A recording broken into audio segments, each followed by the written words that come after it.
Now, after the calculation or determination of nitrogen, we have to determine sulfur.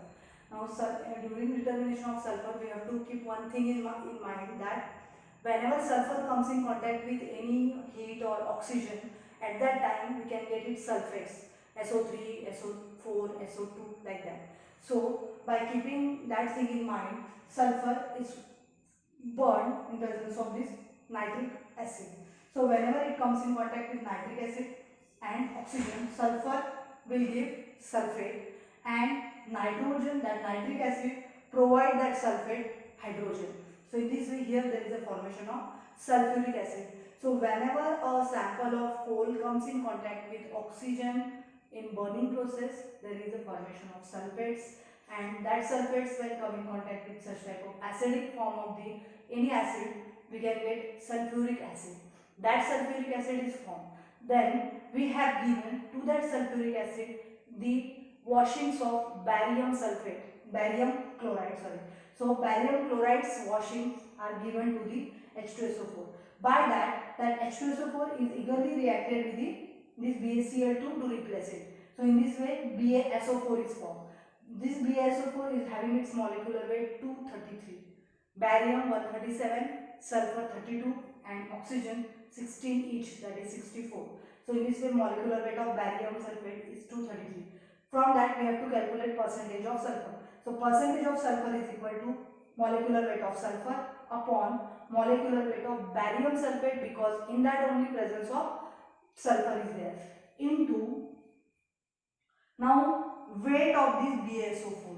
So weight of product, that is BaSO4.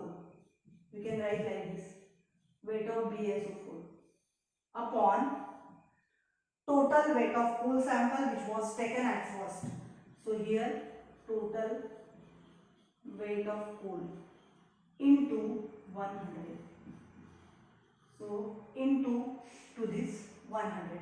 So in this way, weight of product upon total weight of coal sample into 100, and that is first thing into 32 upon 233.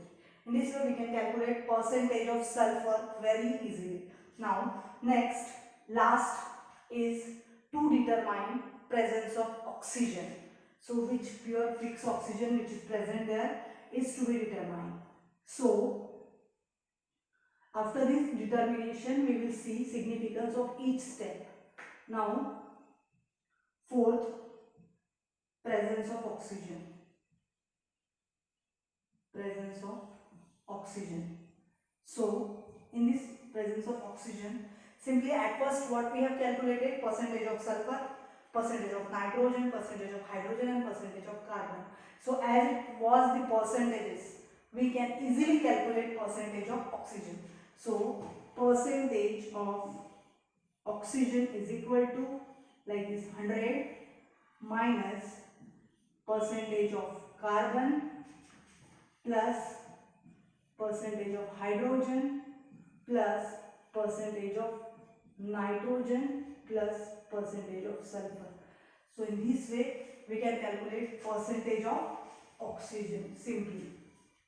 So in this way, by the use of ultimate analysis, we have calculated percentage of carbon, hydrogen, nitrogen, sulfur, and oxygen. So we have to carry out all these steps systematically, stepwise. Then and then only we can get accurate readings. Now we will see significance of each step. So first of all, there was presence of carbon. So carbon is a key component of coal. Whenever the carbon which is present in maximum amount, that coal sample we can say is a very qualitative, which is having a very good quality. So due to presence of carbon, it is having a more and more that calorific value, very less ignition temperature. In this way, it is having a very good quality. Then hydrogen. So increasing the percentage of carbon, increasing the calorific value, and vice versa. Then presence of hydrogen. So as hydrogen, whenever it is present as a hydrogen, it will form moisture sometimes, and it is too difficult to convert that moisture into the another, that is means it will require more ignition temperature due to presence of that moisture particularly. But instead of moisture, if hydrogen in the particular form, just as a hydrogen is there, so it will be easy. But after that, the hydrogen when comes in contact with oxygen, which is during burning use, there may form H2O. If H2O is not formed, hydrogen is remain there, so that can give us the more energy. But when it forms H2O, it becomes again moist and decrease its calorific value. That's why hydrogen is not very much useful to the coal sample, which increases the ignition temperature and decreases the calorific value. Next is a nitrogen, third one. Now nitrogen, it is always incombustible gas, so it is not useful. Due to presence of nitrogen, there is always increase in ignition temperature and decrease in calorific value. So less amount of nitrogen is favorable for the good quality coal. Then next is the sulfur. Sulfur is generally found up to 1% or 0.6%, not more than that. But it is, though it is useful because it can burn or it can give energy, but whenever it comes in contact with oxygen, it can form its sulfates, and that sulfate is not useful. So whenever the sulfur it is in higher quantity present, it lowers the calorific value and not helpful. So in this way, less the amount of sulfur, good the quality of food. Then last one is the oxygen. Generally we think that oxygen is always helpful as it is required also, but whenever the same oxygen is present in the sample of coal itself, it is not helpful because it will decrease the calorific value. Just it is present there to decrease the calorific value, simply more than its percentage.